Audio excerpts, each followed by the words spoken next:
Hey, from BugeyeGuy.com, here's Hazel, day 3 of our preparation for this 1,000-mile road trip in February. Alan will be here Monday night. It's Thursday evening, 8 o'clock. The car is ready. I want to take you up here to our t-shirt because this is sort of a great reminder. An entirely new sports car, the sassy little brother of the 106. Sets a new high in 948cc performance. So Hazel, it's up to you. $12.75 now in this car, and we've just completed about 50 items on our checklist to get this car ready.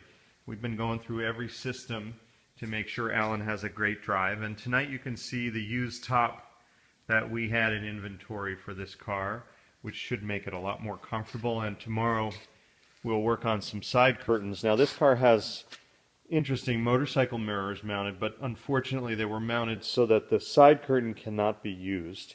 It was a fair weather car. Of course they didn't think about February drives to Georgia, so we'll take this out, we'll put it in here, and there'll be a hole, but there'll also be the ability to mount a side curtain, and we'll see if we have a used pair that can go on the car, so that Alan is a little more comfortable in the 20-degree weather that we're expecting next week. We're also tomorrow, now we can work on some cosmetics because the mechanics are done. We'll put in a new windshield frame with a better gasket. Alan wanted to see if we had a used assembly available. Other things I wanted to share with you that we did today, well, this is the bypass hose. If you've ever played with one of these, this is the hose that connects the head to the water pump. And these little hoses are often problematic. This one has a crack right here from installing it, probably got cracked, and another little crack here, and this little hose could make a nasty water leak on 95 on its way south, so we changed and fixed that. Here's a front shock absorber, a lever shock. If you know these cars, you know they have these lever shocks. Now there are tube shock kits available, but I do not care for them. I think that these are actually much better, and since I only have one hand, we'll do it this way. If I can show you, there's a little bit of flutter. There you go. You see that? Now, if you move this beyond that bad area, you do get damping, but it's this flutter right here.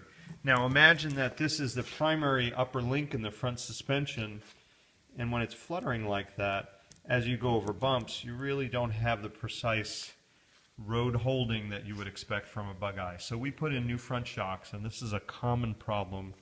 These get rebuilt and will get replaced. We put in new wiper blades, and here's another interesting thing.